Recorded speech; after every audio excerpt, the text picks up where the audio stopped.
And then when you get to the time of Jesus, which I'm sure we're going to be talking about this, Jesus is talking with the Pharisees, and he talks about all the blood that was shed since the foundation of the world, beginning with Abel and ending with Zechariah. And I always wondered why he ended with Zechariah for. Yeah. And it's because Abel was the first martyred prophet at the very beginning of the first book of the Bible. And if you look in the Second Chronicles, there is a Zechariah who was murdered the exact same way that Jesus is describing.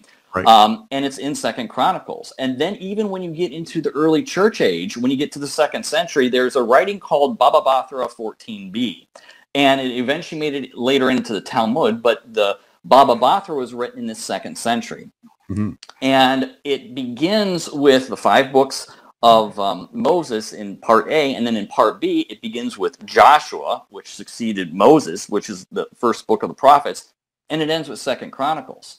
And it begins this list by saying the Rabban said, or the rabbi said, and that was a term that was used and first born in the 1st century, and it literally translates the masters. And it was first born by Gamaliel I around 50 AD. And as we know, Gamaliel I is the same Gamaliel who's mentioned in the book of Acts, who was the mentor of the Apostle Paul.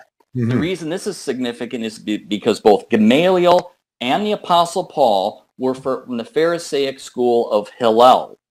And Hillel was a Pharisee whose canon was limited to the exact same books that are in Protestant Old Testaments today. And this is something that even Gary Machuda, Trent Horn, and William Albrecht have all conceded publicly on their YouTube channel that the Hillelite school of the Pharisees embraced only these books. And since the Apostle Paul was from the school, when he referred to the law and the prophets, his Bible would only include these books, not the Deuterocanon.